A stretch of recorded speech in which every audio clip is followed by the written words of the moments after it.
आप इसे उसकी जिन्ना की प्रशंसा माने, लेकिन मैं जो कहता हूँ, जिन्ना देश का तोड़ने वाला था, देश के टुकड़े करने वाला था। जिन्ना के प्रति कोई सहानुभूति नहीं है।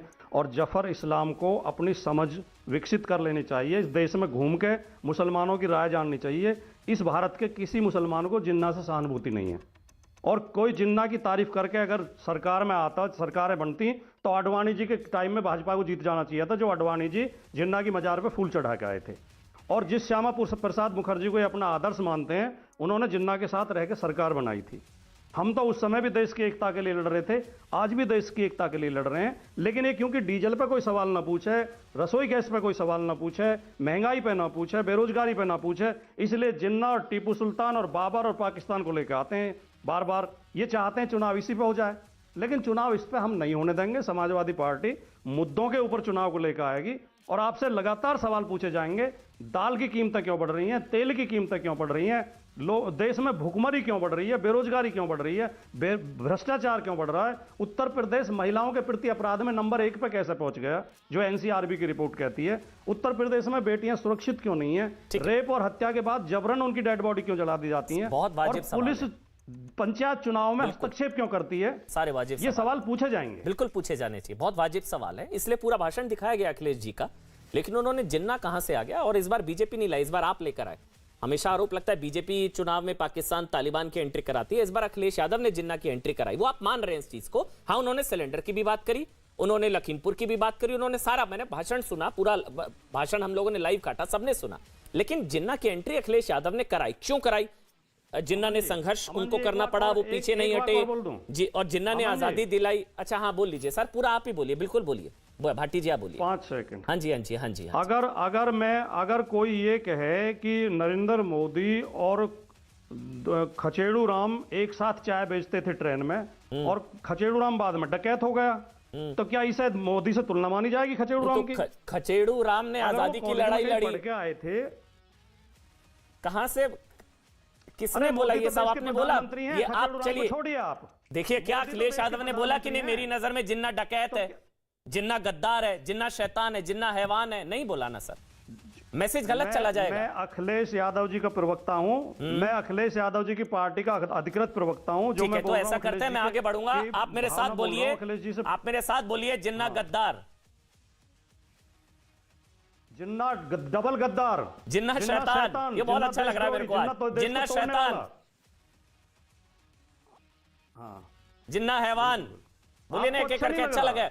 देखिए, हो सकता है आपकी प्रवक्तागिरी चली जाए इस डिबेट के बाद, मेल नहीं हो पा रहा। नहीं हो सकता सर, आपको मैसेज आ जाएगा। भाटी जी क्या कर रहे हैं ये आपकी, चलिए ठीक है, मैं स्पष्ट खुले शब्दों में कहना चाहूंगा, ये आपकी घटिया सोच है। नहीं चलिए, आपकी एक घटिया सोच है, ये एंकर की सोच नहीं होनी चाहिए। चलिए ठीक है, पत्रकार की सोच नहीं होनी चाहिए। भाटी जी नहीं, गलत बीजेपी का प्रवक्ता बोलना तो देखिए, जिन्ना के खिलाफ बोल रहा हूं मैं, मेरा प्रवक्ता पद कहीं नहीं जा रहा। चलिए ठीक है, नहीं मैं पार्टी का पक्ष आप रख रहे हैं। अखिलेश यादव ने जिन्ना की तारीफ की, आपने कहा कि जिन्ना गद्दार है, ठीक है। अब निजेश अवस्थी, अखिलेश यादव ने तारीफ नहीं की, अमन चोपड़ा आप झूठ मत बोलिए। अरे फिर से बयान सुना दीजिए प्रभु, बयान फिर से सुनाइए। एक काम करिए, मैं आज फिर से बयान सुनाता हूं, फिर से रिक्वेस्ट कर रहा हूं पीसीआर, मेरे प्रोड्यूसर साहब, फिर से बयान सुनाइए, उसके बाद अब निजेश अवस्थी बोलेंगे। और जितने भी लोग इस वक्त देश नहीं दुखने देंगे देख रहे हैं, वो तय करें मैं गलत हूं या भाटी जी गलत है।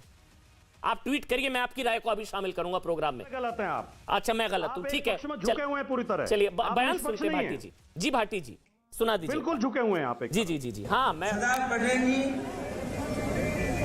राष्ट्रपिता महात्मा गांधी, जवाहरलाल नेहरू, जिन्ना एक ही संस्था में पढ़ करके बैरिस्टर बन करके आए थे, एक ही जगह पर पढ़ाई लिखाई की उन्होंने, वो बैरिस्टर बने, उन्होंने आजादी दिलाई, उन्हें किसी भी तरीके से किसी का भी संघर्ष करना पड़ा होगा तो वो पीछे नहीं हटे।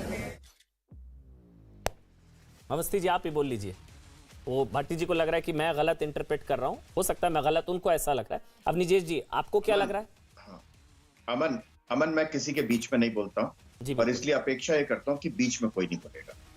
आपने बाकियों को टाइम दिया, मुझे भी पूरा टाइम दीजिएगा। पहली बात तो ये कि सरदार पटेल की जयंती बोले थे अमन जी। बोलूंगा सर। जी जी जी जी भाटी जी, मैं इनसे भी सवाल पूछूंगा, आप निश्चिंत रहें। बोलिए अवनीश अवस्थी। देखूंगा, मैं देखूंगा आप कितने सवाल पूछते हैं। आपके टेस्ट में मैं पास होने की कोशिश करूंगा सर। अवनीश।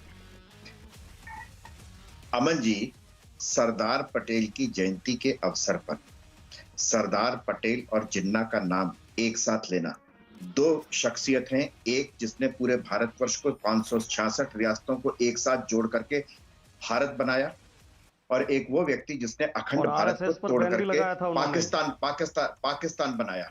मैंने कहा था ना ये बीच में जरूर बोलेंगे, मैंने कहा था ना ये बात, नहीं चुप रह सकते। उसका कारण है, अरे सुन तो लीजिए ना, अभी आपको बताता हूँ, सारी कहानी बता दूंगा। वो जिन्ना जिसने वंदे मातरम गान का विरोध किया, वो जिन्ना जिसको आज वारिस पठान गद्दार कह रहे हैं, सरकार में शामिल था, ये भी कहिए, जो श्यामा प्रसाद मुखर्जी के साथ सरकार बनाई थी, क्या बात है ये, जिसकी मजार पर अडवाणी ने फूल चढ़ाए थे, क्या बात है वो जिन्ना, ये लगातार बोलना है तो बोलने दीजिए इसको फिर। अच्छा लगा भाटी जी, मैं बड़ा शालीन समझता था। अच्छा लगा आपका, अच्छा लगा। अभी भाटी जी आपने कहा था ना, झूठ बोलने, भाटी जी ये पूरा शो लग रहा है कि आप ही का डेडिकेटेड है सर।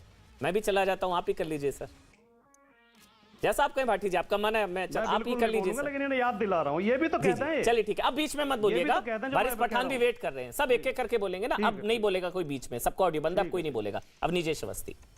अमन जी, आज वारिस पठान जो पार्टी के प्रवक्ता ये कह रहे हैं कि हाँ शैतान था, गद्दार था जिन्ना, ये मालूम है कि हैदराबाद का निजाम और रजाकर क्या कह रहे थे कि हम पाकिस्तान के साथ जाएंगे, जिन्ना के साथ जाएंगे। जिस जिन्ना ने पाकिस्तान का निर्माण किया उसके साथ जाने के लिए तैयार थे। आज ये कह रहे हैं शैतान और गद्दार है। उन रजाकर की उन हरकतों को हम भूल जाएं क्या? एक बात और भाटी जी, आपको मैं बता दूं कि मुस्लिम लीग की सरकार न बन पाए इसलिए श्यामा प्रसाद मुखर्जी ने वहां प्रजाकृषक पार्टी फजलुल हक के साथ सरकार बनाई थी, ताकि मुस्लिम लीग की उस विभाजनकारी नीति वहां पर ना आ पाए।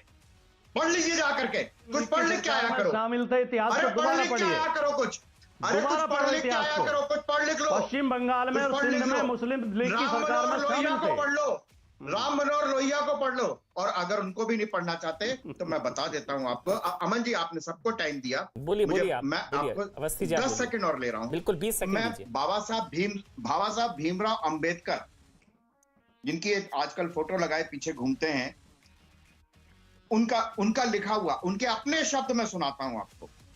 यह बात सुनने में भले ही विचित्र लगे, पर एक राष्ट्र बनाम दो राष्ट्र के प्रश्न पर माननीय सावरकर और जिन्ना साहब के विचार परस्पर विरोधी होने के बजाय एक दूसरे से पूरी तरह मेल खाते हैं। यहां तक ठीक है। उसके बाद उन्होंने क्या लिखा?